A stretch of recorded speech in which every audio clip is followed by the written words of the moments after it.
జయం కేంద్ర ప్రభుత్వానికి వెన్నుదన్నుగా నిలబడింది. గెలవగానే నేను చెప్పింది కూడా ఒకటే, ఏ పార్టీ కూడా మనం పగా ప్రతీకార రాజకీయాలు ఉండవు, ద్వేషించం, చాలా మర్యాదగా వినమ్రతతోటి ఉన్నాం. దశాబ్దం పైన నన్ను వ్యక్తిగతంగా తిట్టారు, కించపరిచారు, అవమానం చేశారు. చాలా చాలా అవమానాలు పొందాం, పరాభావాలు చెందాం.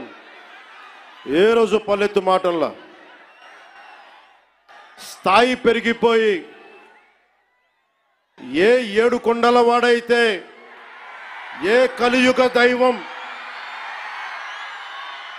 ఆయనకి కూడా అపచారం జరిగితే మెత్తగా ఎందుకు ఊరుకుంటాం, మాట్లాడకుండా ఎందుకుంటాం? ప్రతి ఎలక్షన్ ప్రతిదీ రాజకీయ కోణంలోనే చూస్తామా? అన్ని రాజకీయాలేనా? అన్ని ఓట్ల కోసమేనా?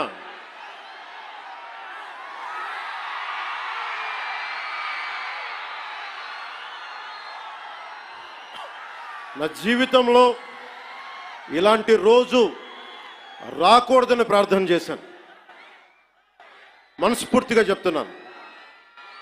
నా తల్లి పాదాల సాక్షిగా, వెంకటేశ్వరుడి పాదాల సాక్షిగా ఏ రోజు కూడా ఇలా మాట్లాడాల్సిన రోజు అవసరం రాదు అనుకున్నా.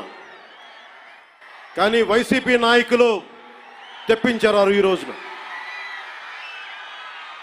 ధర్మో రక్షతి రక్షితః. ధర్మాన్ని నువ్వు రక్షిస్తే ధర్మం నిన్ను రక్షిస్తుంది. దీనినే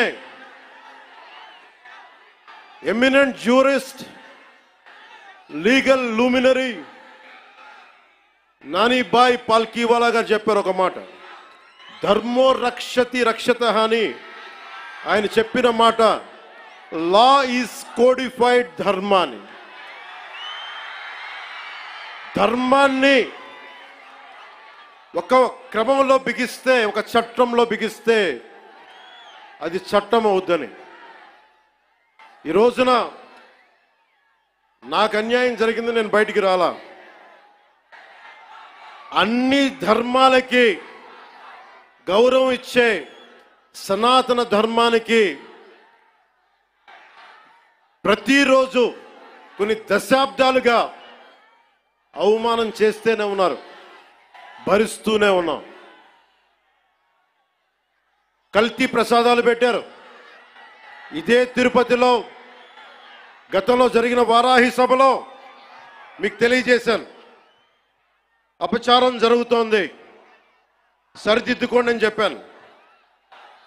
విన్లా 11 సీట్లకి భగవంతుడు కుదించిన బుద్ధిరాల.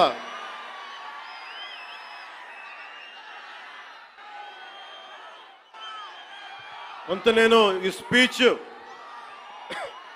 కొంత ఇంగ్లీష్లో కూడా మాట్లాడాల్సి వస్తుంది. కశ్మీర్ నుంచి కన్యాకుమారి వరకు అర్థం అవ్వాలంటే కొంత ఇంగ్లీష్లో తప్పదు, అక్కడక్కడ కొంచెం సహకరించండి.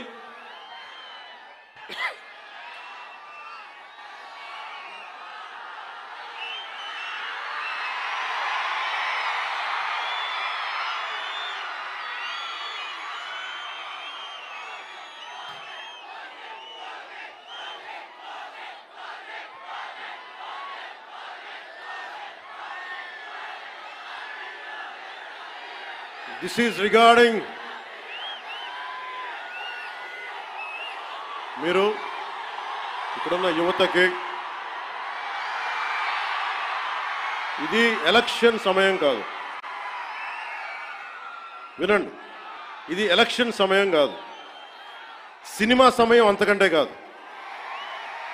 ఇది భగవంతుడి సమయం. ఇది ముస్లిమ్స్ని ఇస్లాం సమాజాన్ని చూసి నేర్చుకోండి. ఇస్లాం సమాజాన్ని చూసి